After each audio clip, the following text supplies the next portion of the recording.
Everybody is saying the 49ers window is closed, but I'm here to tell you it's wide open. Everyone's complaining about them losing Dre Greenlaw, Shavarius Ward, Hufanga, Banks, more, like adding more to that conversation. And Banks getting 77 million is ridiculous.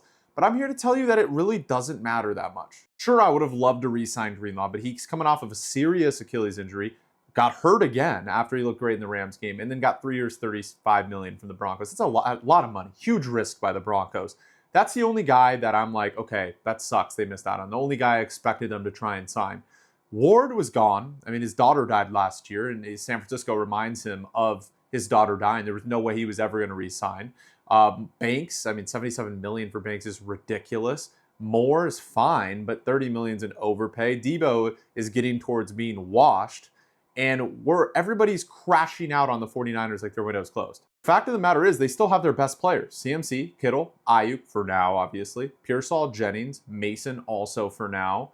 Obviously, they would get a second-round pick if he signs elsewhere and doesn't accept the tender of $5.45 million or whatever. Lenore, Green, Mustafa, Bosa, Warner, Pooney, Williams, and others. Like, you could even add, I know people don't like McKivitz, but McKivitz is solid in pass pro, right? Like, they still have a ton of good players. Their core is intact. It is all about health. Yet their window's mysteriously closed. And I want John Lynch to finally do something, and they've been adamant about getting the roster younger. But if I'm Jed York, why do you trust John Lynch to bring in free agencies? All the free agencies he signed besides Charvarius Ward during his tenure have been horrible almost, like bad signings. Every extension he's given besides a few haven't been great, right? Like, so really it's through the draft. Trusting Lynch to hit on a first-round pick, I don't know about that. I mean, you just look, since Lynch became the general manager of the 49ers in 2017, you have Reuben Foster, Solomon Thomas, Mike McGlinchey. All three misses. And Foster, look, McGlinchey and Foster are hit or miss, but I'm going to call them misses, okay? Nick Bosa hit, obviously, but he fell to their lap. Brandon Ayuk hit. They traded back into the first round for that, so that's 2, I'll say, out of, 5, 6.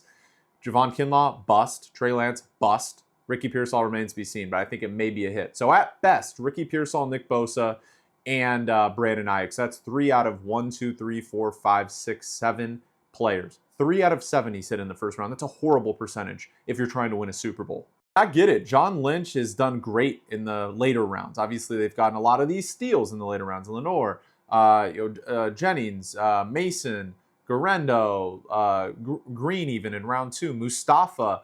A lot of these guys, Warner, Kittle, like all these guys late round. I get that.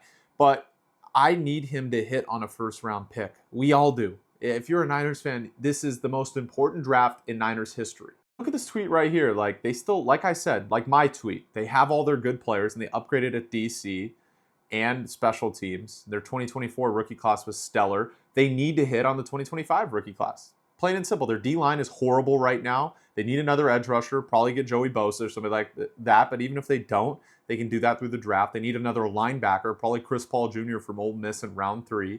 Another center would be nice to replace Jake Brendel. Maybe a guy like Jared Wilson. Grace Abel is going to be gone by round 2. Look, they need to hit on this class. It's evident. But if they do that, they have the easiest schedule in football next season and a possible home Super Bowl. I'm not ruling it out.